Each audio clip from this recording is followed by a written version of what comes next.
अस्सलाम वालेकुम। एक्सरसाइज 6.6 के पहले 9 क्वेश्चंस हम कर चुके हैं प्रीवियस लेक्चर्स के अंदर। अभी इस लेक्चर में हम करेंगे question number 10 and 11। Question number 10 की स्टेटमेंट है कि find 3 consecutive numbers in geometric progression, यानी जो नंबर्स फाइंड करने हैं वो ज्योमेट्रिक प्रोग्रेशन के हमने फाइंड करने हैं। Whose sum is 26 and their product is 216, 216 उनका प्रोडक्ट है और उनका जो मजमूआ है वो 26 है। जैसे उसने कंडीशन दी है, एक सम है एक प्रोडक्ट है और नंबर कौन से हैं ज्योमेट्रिक प्रोग्रेशन में। ऐसे नंबर हमने सपोज करने हैं ख़ुद से कि जिनका कॉमन रेशो सेम हो। इसी तरह के क्वेश्चन अरिथमेटिक सीक्वेंस में भी थे, 6.4 एक्सरसाइज आई थिंक वहाँ पे थे, तो हमने वहाँ पे भी फाइंड किया था। अभी हम ज्योमेट्रिक सीक्वेंस के लिए करेंगे। क्वेश्चन नंबर 10 का जो गिवन डाटा है क्वेश्चन के अंदर, उसको यहाँ पे मैंने नोट डाउन किया। उसमें कह रहा था कि 3 कंसेक्टिव टर्म्स हैं ज्योमेट्रिक प्रोग्रेशन की। अब हमने 3 कंसेक्टिव टर्म अरिथमेटिक प्रोग्रेशन की भी प्रीवियस एक्सरसाइजेज में कंसीडर की थी, तो वो ऐसी कंसीडर की थी कि उनका कॉमन डिफरेंस जो था डी वो सेम आता था। शायद आपको याद हो कि हमने ऐसे सिलेक्ट की थी, एक ए, उससे नेक्स्ट वाली ए प्लस डी और उससे प्रीवियस वाली ए माइनस डी, क्योंकि ये होती है अरिथमेटिक सीक्वेंस थी। इस वजह से हमने जो इनका डिफरेंस सेम लिया था, ए माइनस डी फिर ए प्लस डी, तो इसमें डी सेम था तीनों केसेस के अंदर। जबकि हम अब बात कर रहे हैं ज्योमेट्रिक प्रोग्रेशन की। ज्योमेट्रिक प्रोग्रेशन में डिफरेंस नहीं होता बल्कि उसकी जगह पे कॉमन रेशो आता है। तो हमने 3 ऐसे नंबर्स लेने हैं जिनका कॉमन रेशो सेम आए। तो उसके लिए सपोज कर लिया कि पहली वैल्यू ए है, उससे नेक्स्ट वाली जो टर्म होगी वो ए आर होगी और ए से पहले वाली जो प्रीवियस टर्म होगी वो ए ओवर आर है।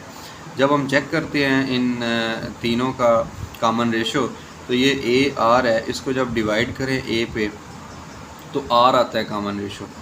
उसके बाद अगर इस ए को डिवाइड करें ए आर पे, ए को डिवाइड करें ए आर पे, तो ये इक्वल आता है ए वैसे ही। ये डिवीजन मल्टीप्लिकेशन में चेंज होगी, आर ऊपर और ए नीचे, ये कैंसिल होगा तो बाकी फिर आर बच जाएगा। तो पता चला कि इन 2 टर्म्स का जो रेशो है आर, और जो पहली वाली 2 टर्म है उनकी रेशो आर सेम आ रहा है, कॉमन रेशो। अगर कॉमन रेशो सेम आ रही हो तो फिर हम ऐसी सीक्वेंस को ज्योमेट्रिक सीक्वेंस बोलते हैं। अभी ये ज्योमेट्रिक सीक्वेंस हमने फ़र्ज़ कर लिया है कि ये 3 उसके टर्म्स हैं। उसके बाद क्या करना है, क्वेश्चन की स्टेटमेंट के अकॉर्डिंग कि सम ऑफ कंसेक्टिव टर्म, जो तीनों का सम है वो 26 है, मजमूआ 26 है।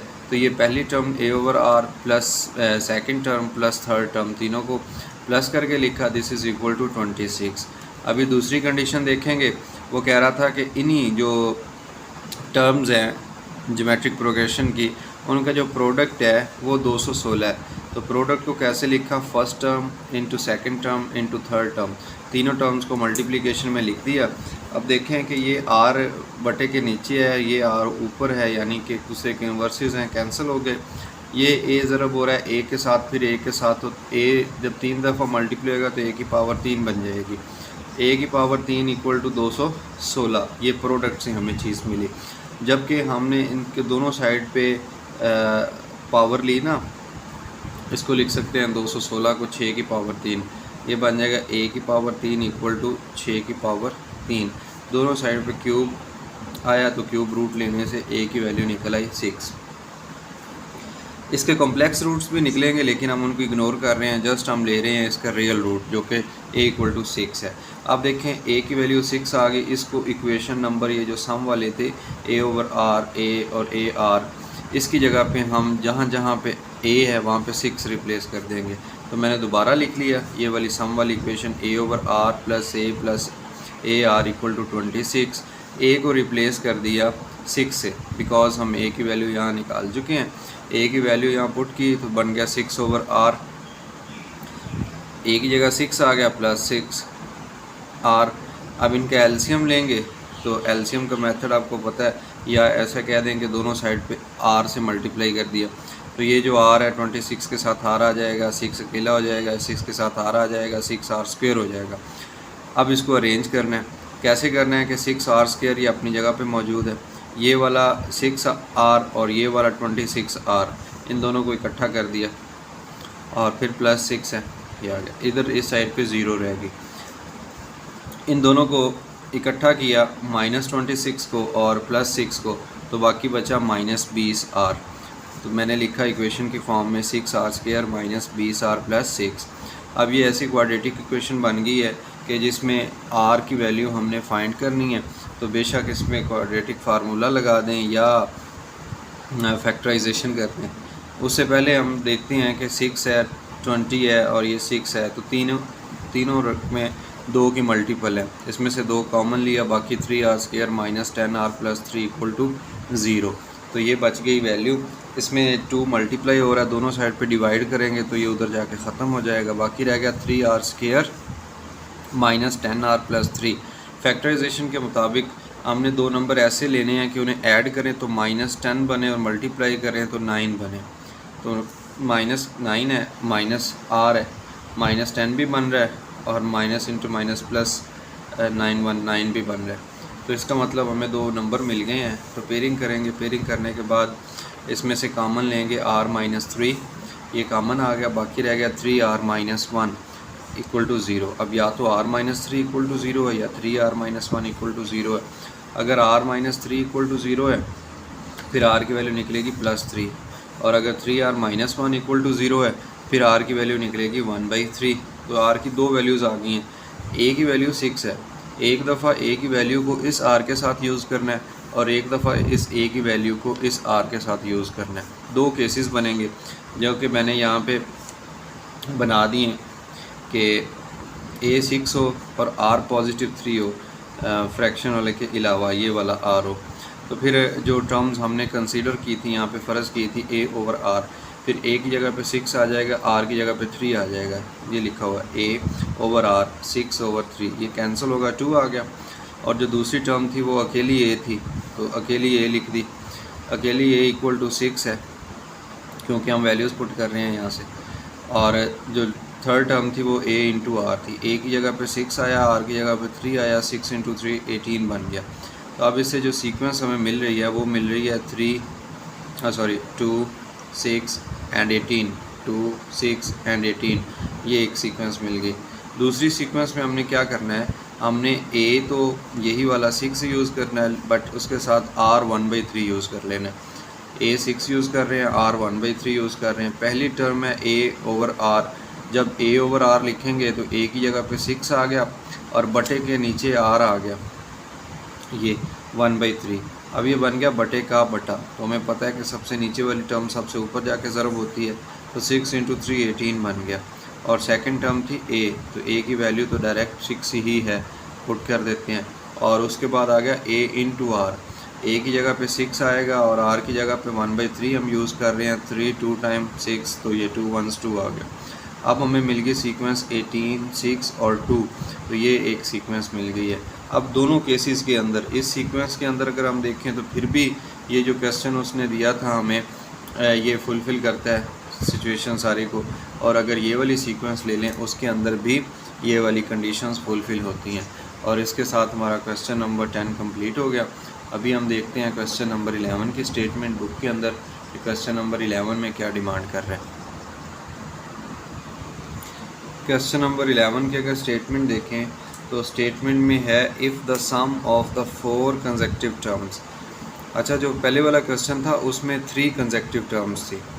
अब इसमें कह रहा है if the sum of the 4 consecutive terms of a geometric progression is 80 and arithmetic mean of the second and the fourth of them, यानी उनमें जो सेकंड वाली होगी और जो फोर्थ नंबर पे होगी ज्योमेट्रिक प्रोग्रेशन की जो टर्म्स होंगी उनका AM लेना है, यानी अरिथमेटिक मीन लेना है, उन दोनों को जमा करके 2 पे तकसीम करना है, वो 30 आता है। तो कह रहा है फाइंड द टर्म्स, यानी कि वो जो 4 कंसेक्टिव टर्म्स हमने पहले फ़र्ज़ करनी है उनकी वैल्यूज़ निकालें। दोबारा स्टेटमेंट देखते हैं कि सम दे रहा है हमें 80 और कह रहा है कि जो उसमें फोर्थ और जो सेकंड टर्म होगी उनका अरिथमेटिक मीन आएगा 30। अभी इन्हीं 2 कंडीशंस को हम लिखते हैं और उसके बाद वहाँ से वैल्यूज़ फाइंड आउट करेंगे कि कैसे ए और आर हम निकालते हैं। A1 और R निकाल के हम अपने जो फार्मूला है उसमें पुट करेंगे, जो फ़र्ज़ की होंगी वैल्यूज़, और हमारे पास टर्म्स आ जाएंगे। अब देखें, ये आ गया इवन का क्वेश्चन, यानी 4 टर्म्स हैं तो इवन टर्म्स यूज़ हो रही हैं। तो हमने फ़र्ज़ ऐसी 4 कंसेक्टिव टर्म्स, ऐसी कंसेक्टिव टर्म्स लेनी है जिनका कॉमन रेशो सेम आए। जब डिफरेंस की बात करते थे हम 6.4 में, तो वहाँ पे हम ऑड के लिए और इवन के लिए हमने इंट्रोड्यूस करवाई थी टर्म्स अरिथमेटिक प्रोग्रेशन में। बट ये जो केस है ये है ज्योमेट्रिक प्रोग्रेशन का, अरिथमेटिक का नहीं है। तो इसमें हम कॉमन रेशो यानी तकसीम करके ना, नेक्स्ट टर्म को पिछली टर्म पे तकसीम करके हम निकालेंगे कॉमन रेशो, और वो सेम आना चाहिए हर टर्म का। अगर सेम होगा तो इसका मतलब जो हमने फ़र्ज़ की हैं वो बिल्कुल एग्जैक्ट 100% ठीक फ़र्ज़ की हैं। तो इधर हमने फ़र्ज़ कर लिया कि पहली टर्म A1 है, दूसरी A1R है, तीसरी A1R² है और चौथी A1R³ है। ये जो फार्मूला है ना nth टर्म का, AN = फर्स्ट टर्म और r की पावर n-1, ये इस फार्मूले से भी बन रही हैं ये वाली टर्म्स। और वैसे अगर इनका हम रेशो देख लें तो इन दो टर्म्स को अगर मैं डिवाइड करूँ, AR को A पे डिवाइड करूँ तो ये कैंसिल होकर सिर्फ R बच गया। इसी तरह अगर AR² को AR पे डिवाइड करूँ, AR² को AR पे डिवाइड करूँ तो A से A कैंसिल, R से ये वाला एक R कैंसिल, बाकी एक R रह गया। तो पता चला इस केस में भी कॉमन रेशो सेम है R और R। जब R³ को डिवाइड करते हैं R² पे तो A से A कैंसिल हो जाएगा, R² से 2R कैंसिल हो जाएंगे, एक रह जाएगा। तो पता चला कि हर केस में कॉमन रेशो सेम आ रही है। सो हमने जो सपोज़ किए हैं 4 नंबर वो बिल्कुल एग्जैक्ट 100% हमने सही सपोजिशन ले ली है। अभी कंडीशन की तरफ बढ़ते हैं। क्वेश्चन की कंडीशन में वो कह रहा था कि इन चारों का जो सम है वो 80 होता है। सम ऑफ 4 कंसेक्टिव टर्म्स, इनका सम है first term plus second plus third plus fourth, इनका जो सम है वो 80 बन रहा है। सम के बाद उसने एक अरिथमेटिक कंडीशन दी थी, कहता था कि उसमें जो ये वाली कंडीशन थी, ये प्रोडक्ट वाली नहीं है इस क्वेश्चन के अंदर। कह रहा था कि अरिथमेटिक मीन है उनमें से सेकंड टर्म A2 ये सेकंड टर्म है, एंड फोर्थ टर्म ये फोर्थ टर्म है, सॉरी ये फोर्थ टर्म है, 8 नहीं है। सेकंड टर्म और फोर्थ टर्म की अरिथमेटिक मीन जिसको हम कहते हैं, दोनों को जमा करें और 2 पे तकसीम करें, तो वो कह रहा था कि 30 है, 30। हमने A2 है सेकंड नंबर वाली टर्म ये वाली, तो ये है A1R, इसकी वैल्यू लिख दी A1R, फार्मूले से लिखी या डायरेक्ट वहाँ से उठा के लिख दें A1R ही बनेगी, बिकॉज 2 - 1 1 नहीं होती पावर। और उसके बाद चौथी जो टर्म है वो है A1R³, तो 4 - 1 करेंगे फिर भी 3 बनेगी। ये मैंने ना इसमें nth टर्म वाला फार्मूला पुट करके एक स्टेप लिख दिया। अच्छा नेक्स्ट देखिए, हम देखते हैं कि ये जो 2 नीचे है इसको ख़त्म करने के लिए हम दोनों साइड पे 2 को मल्टीप्लाई करते हैं, इधर 60 बन जाएगा, यानी ये 2 उधर जाके 60 बना देगा 30 को, और ये बन गया A1R की पावर 2 - 1 आ गई। उसके बाद ये बन गया A1 + R - 1, ये 3 आ गया, = 60। अब इसको हम इक्वेशन नंबर 1 का नाम दे रहे हैं। ये कौन सी इक्वेशन आ गई है? ये अरिथमेटिक मीन से इक्वेशन नंबर 1 आ गई।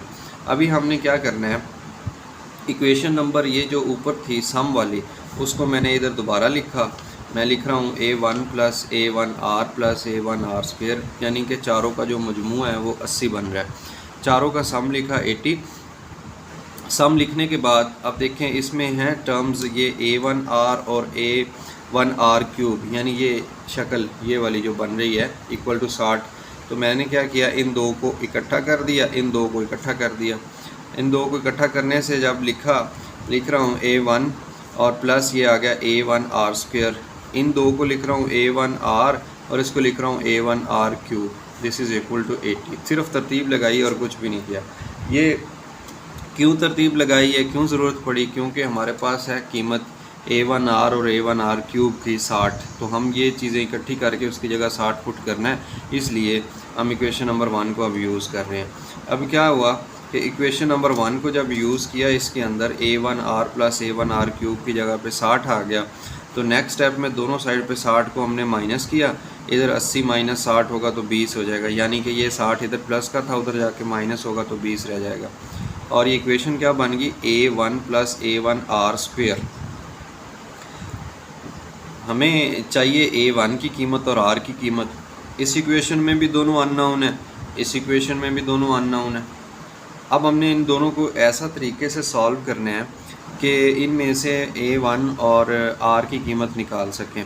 अब देखें, इसमें जो r है वो सिर्फ एक टर्म के साथ है, सेकंड वाली के साथ, जबकि इक्वेशन नंबर 1 में अगर हम देखें तो r दोनों के साथ आ रहा है। r1 की शक्ल r2 जैसी बनाने के लिए, यानी कि यहाँ से यहाँ r नहीं है तो ये वाला r ख़त्म करने के लिए हम r को कॉमन ले लेते हैं। r को जब कॉमन लिया, अंदर रह गया a1, इक्वेशन नंबर 1 को यूज़ कर रहे हैं, यानी 2 बना के रख ली। उसके बाद फिर जाना है इक्वेशन नंबर 1 में, उसको दोबारा आपने लिखना है। लिखने के बाद उसमें से r कॉमन लेंगे तो बाकी रह जाएगा a1 प्लस a1, और r की पावर 3 थी, एक कॉमन चलेगी, बाकी 2 रहेगी। ये बन गया a1 प्लस a1r स्क्वेयर। ये क्यों किया, जैसा हमने 60 की वैल्यू इधर पुट करनी थी एक जैसी बना के, अब हमने इक्वेशन नंबर 1 को रीराइट किया और इक्वेशन नंबर 2 जैसी शक्ल बना ली, ये वाली a1 plus r a1r square. तो from equation number 2 this is equal to 20, तो इसकी जगह पे मैं 20 पुट कर रहा हूँ, तो ये बन जाएगा 20r। 20 इधर मल्टीप्लाई कर रहा है, जब हम दोनों साइड को 20 से डिवाइड करेंगे तो ये r की वैल्यू 3 आ गई। बहुत ही आसान तरीके से हमने इक्वेशन नंबर 1 को यूज़ किया, 2 बना ली, फिर 2 को अगेन 1 में यूज़ किया, r की वैल्यू निकल आई। अब हमने क्या करना है, a की वैल्यू निकालनी है। r की वैल्यू आ चुकी है, इसको इक्वेशन नंबर 1 में रखें या 2 में रखें, जहां मर्ज़ी इक्वेशन में आप r की वैल्यू 3 पुट कर दें, a आ जाएगा। अब हमने क्या किया, r को इक्वेशन नंबर 2 में पुट कर रहे हैं। ये इक्वेशन नंबर 2 है, r की जगह हम रिप्लेस कर देंगे ये वाला 3, तो ये बन जाएगा 3 रेज़ टू पावर 2 जो कि 8 होता है। जब वैल्यू पुट की तो ये बन गया a1 plus a1 3 raise to power 2 equal to 20। ये बन जाएगा 3 की पावर 2 9 बन जाएगा, यानी कि 3 को 3 से मल्टीप्लाई किया तो 9a1 ये आ गया, और पहली टर्म a1 है, ये 9a1 है, ये 1a1 है, दोनों को ऐड करेंगे तो 10a1 हो जाएगा। दोनों साइड को 10 से डिवाइड करेंगे तो a1 की कीमत बन जाएगी 2। अब a1 की वैल्यू आ गई है 2 और r की वैल्यू आ गई 3। दो ही चीज़ें हमें चाहिए थी, दोनों चीज़ें आ गई हैं। अब हम इनको ये जो टर्म फ़र्ज़ की थी a1, उसकी जगह 2 लिख देंगे। फिर अगली टर्म फाइंड करनी है तो 2 को मल्टीप्लाई कर देंगे r के साथ जो कि 3 है। ये वाली फाइंड करनी है तो 2 को मल्टीप्लाई कर देंगे 3 के स्क्वायर के साथ। ये नेक्स्ट स्टेप के लिए ये वैल्यू पुट कर दी, a इक्वल टू 2 और r इक्वल टू 3। पहली टर्म है a1 2 है, दूसरी टर्म के लिए a r है, तो 2 को 3 से मल्टीप्लाई किया 6 बन गया। और इसी तरीके से ये टर्म हमारे पास निकल आई हैं 2, 6, 18 और 54। तो ये वाली वो 4 टर्म थी कि जिनका सम 80 बनता था और जिनकी अरिथमेटिक मीन 30 बनती थी 2 टर्म्स की। तो क्वेश्चन नंबर 10 और 11 हमने इस लेक्चर में कवर किया। इसके बाद हम देखते हैं क्वेश्चन नंबर 12 कैसे होगा। क्वेश्चन नंबर 12 के स्टेटमेंट में है कि if 1/a 1/b and 1/c are in geometric progression, then show that the common ratio is square root plus minus a/c। यानी कि अगर ये ज्योमेट्रिक प्रोग्रेशन में हो तो फिर r की कीमत निकालें, कॉमन रेशो। इंतहाई सिंपल क्वेश्चन है कि पहले हमने 1/b और 1/a इन दोनों की कॉमन रेशो लेनी है, फिर 1/c और 1/b की कॉमन रेशो लेनी है, और फिर उनमें से r की वैल्यू निकाल लेंगे, यानी कि मल्टीप्लाई करेंगे दोनों को। लेट्स सी कि कैसे सॉल्व होगा।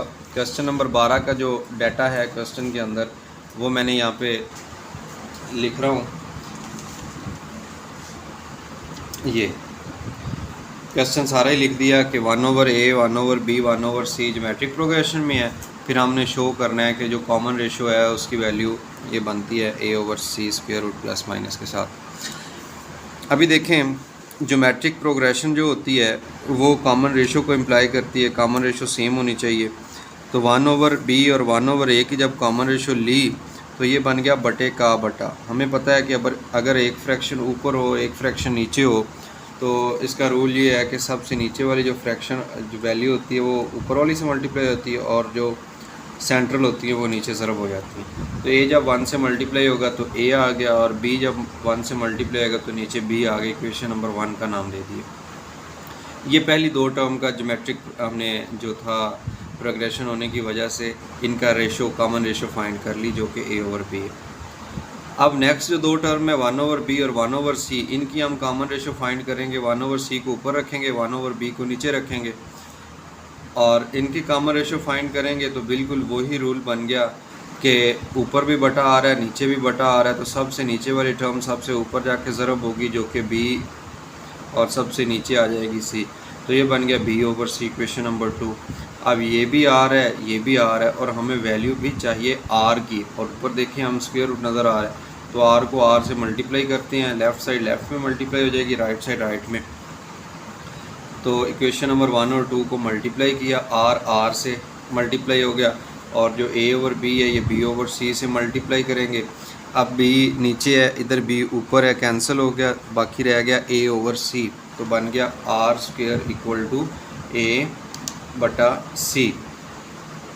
इसको ख़त्म करने के लिए हम दोनों साइडों पे स्क्वायर रूट लेंगे।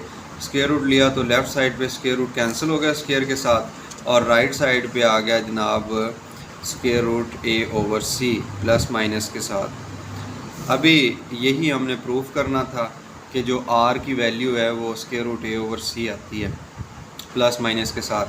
तो इंतहाई आसानी के साथ within 1 minute question number 12 complete हो गए।